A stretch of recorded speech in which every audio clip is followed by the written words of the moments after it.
Hello dear students, welcome to our channels admission Guru. अभी recently जो form निकले NEET 2024 हम उसके ऊपर डिस्कस करने वाले हैं। इसके अंदर नॉर्मली है ना, बच्चे जैसे फील करते हैं कुछ एक सिली मिस्टेक्स ही होती हैं, माइनर मिस्टेक्स। लेकिन ये माइनर मिस्टेक्स जो बाद में चल गए ना, बिग मिस्टेक्स का ना एक तरह से कन्वर्ट हो जाती हैं और ये आपको बहुत ज़्यादा प्रॉब्लम्स खड़ी हो जाती हैं इनकी वजह से। तो हम उसी चीज़ों को ध्यान में रखते हुए हमने एक वीडियो बनाई है कि आप ये छोटी छोटी मिस्टेक्स को केयरफुली फॉर्म फिल करें ताकि इन फ्यूचर आप सेफ़ रहें, क्योंकि ये आपकी मेडिकल लाइफ के अंदर एक फ़र्स्ट स्टेप है। और फर्स्ट स्टेप्स मींस आप जहाँ पे भी जाओगे अब आप इसी फॉर्म के अकॉर्डिंग जाओगे। मींस जहाँ पे आपको रिपोर्टिंग करनी है, आपको जिस कॉलेज में एडमिशन लेना है और इस कॉलेज से जो आपको डाटा किसी यूनिवर्सिटी को जाना है, तो उसके अकॉर्डिंग सब आपका इसी फॉर्म के बेस पे चलेगा। तो इस फॉर्म को ध्यान में और केयरफुली ध्यान रखें। और हमारा मकसद सिर्फ इसको है ना, सिर्फ आपको मिस्टेक्स हैं, जो छोटी छोटी मिस्टेक्स हैं जो बच्चे अमूमन कर देते हैं, उन्हीं के ऊपर फोकस करना है। और इन्हीं मिस्टेक्स, ये मिस्टेक ऐसी ही मिस्टेक्स हैं जिनके ऊपर इफ़ेक्ट आपकी रैंक के ऊपर पड़ता है। बाकी जो मिस्टेक्स होती हैं उनके अंदर एफिडेविट वगैरह चल जाते हैं, जो कि इधर से उधर हो जाते हैं। कोई एफिडेविट दे देता है कि भाई ये एड्रेस है या नेम है या फिर जिसका प्रॉपर है नहीं है, कहीं पे भी कोई भी है, वो नॉर्मली उस चीज़ को हम एडजस्ट कर सकते हैं। लेकिन ये जो मिस्टेक्स जो हम इस वीडियो के अंदर डिस्कस करने वाले हैं, ये आपके लिए है ना बहुत ज़्यादा केयरफुल याद करने वाली है, जो कि आपके रैंक बदल सकता है, इवन आपका कॉलेज बदल सकता है। इवन आपको अगर कॉलेज ना मिले तो ये बैड लक के कारण तो आपका बिल्कुल ये लगा लीजिए ये लाइफ को चेंज कर सकता है। तो इसलिए मेरा फोकस यही है कि आप इस चीज़ के पीछे ध्यान में रखते हुए आप इसको, इन गलतियों को ना करें। तो मेनली हम अब स्टार्ट करते हैं हमारी वीडियो के ऊपर। जैसे कि ऊपर हमने फॉर्म है, ऊपर है, जैसे कि हमारा स्टार्टिंग के अंदर एक फिल फॉर्म आ जाता है। जैसे आपने ध्यान भी दिया होगा, लेफ्ट हैंड साइड में हमारा न्यू रजिस्ट्रेशन कैंडिडेट है, राइट साइड में ऑलरेडी कैंडिडेट्स हैं। इन्हीं के चीज़ों के ऊपर आगे बढ़ते हुए हम लेफ़्ट हैंड साइड के रजिस्ट्रेशन को लेते हैं।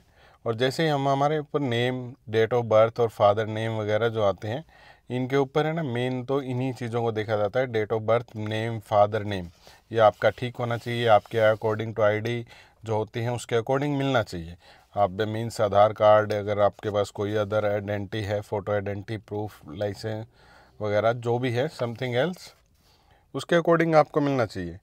अगर ये आपका गलत रहता है तो ये फिर आपको बहुत बड़ी गलती दिक्कत हो जाती है। फिर आपको एफिडेविट वगैरह और भी चीज़ों को आगे बढ़ाना पड़ता है, फिर वो कंसिडर भी नहीं करते बहुत बार। तो अब मेनली हम जो उसके ऊपर आते हैं, तो हमारा मेनली है कि भाई हमारा जो फर्स्ट है, इसके ऊपर जो हमारे +2 के मार्क्स हैं, हमें है ना इस चीज़ के ऊपर है ना एक आपके है ना फॉर्म के अंदर जो फॉर्म है उसके अंदर एक फॉर्म के अंदर स्टेप भी डाला 15.2, the interstate merit candidates for tie breaking in case of 2 और मोर कैंडिडेट्स। कि भाई आपके अगर इक्वल मार्क्स आ जाते हैं तो अब आपका टाई ब्रेक कैसे होगा। तो मेनली जो फर्स्ट है, higher marks in biology, then chemistry and physics, then IT with computer and others biotechnology subjects. तो आपको है ना जैसे आपको फॉर्म फिल करें उसके अकॉर्डिंग अगर आप स्टेप्स को देखते हैं तो आप अपने स्टेप वाइज उन फॉर्म पे आते हैं और इन्हीं के अकॉर्डिंग आप अपने ना +2 के जो मार्क्स हैं ना उनको बहुत केयरफुली भरें। जैसे मेनली केमिस्ट्री, इंग्लिश जो आपकी एलिजिबिलिटी को डिसाइड करता है, और लेकिन ये एलिजिबिलिटी के साथ साथ आपके रैंक को भी डिसाइड करता है, क्योंकि इक्वल रैंक्स के ऊपर आपका ये आएगा, मार्क्स आएंगे।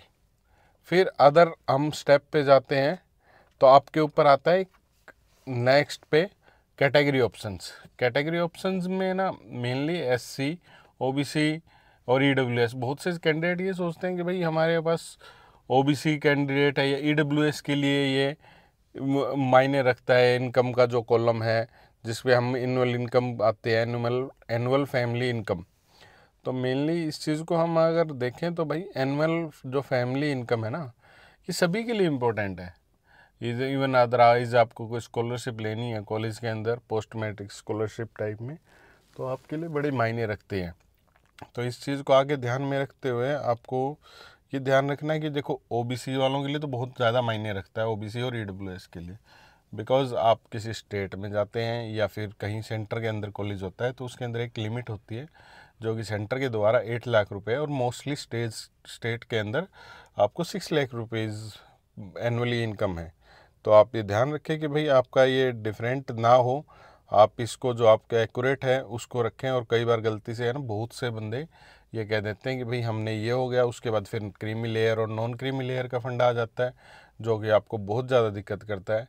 और इवन जनरल और एससी वालों को आगे फिर पोस्ट मैट्रिक स्कॉलरशिप वगैरह के अंदर भी बहुत दिक्कत हो जाती है कि भाई उनको स्कॉलरशिप नहीं मिलती। तो इनको बड़ी केयरफुली रखें, और इसके अकॉर्डिंग आपको आपका कॉलेज भी चेंज हो सकता है, क्योंकि अदरवाइज़ आपकी अगर कैटेगरी चेंज हो गई तो आप फिर कहीं किसी और जनरल के अंदर फाइट करोगे, और क्या पता कि भाई उस रैंक के ऊपर वो कॉलेज हो या ना हो। तो इसलिए बेटर यही है कि इसके कारण आपको जो कॉलेज बेटर, आपको अगर बेस्ट मिल रहा है तो बेस्ट के लिए ही ट्राई करें, आपको जिस रैंक के ऊपर है। तो बेटर से तो फिर गुड है, फिर वो नीचे आ जाएगा। इसलिए बेटर यही है कि आप अपनी इन केयरफुली रहे और अपने रैंक को सुधारें। और यही हमारा इस वीडियो के अंदर पर्पज़ था कि आप अपने इन पॉइंट्स को नोट डाउन करके अपने फॉर्म को एडिट करने का एक मौका देगी अभी एनटीए इसी के लिए ही एक मौका देगी। तो आप उसको ज़रूर एडिट करें और केयरफुली उस चीज़ को फिलअप करें। तो थैंक यू। अगर आपको हमारी वीडियो अच्छी लगी है तो प्लीज़ सब्सक्राइब करना ना भूलें, और अच्छे अच्छे अपडेट्स के लिए हमारे चैनल के साथ जुड़े रहें। Thank you.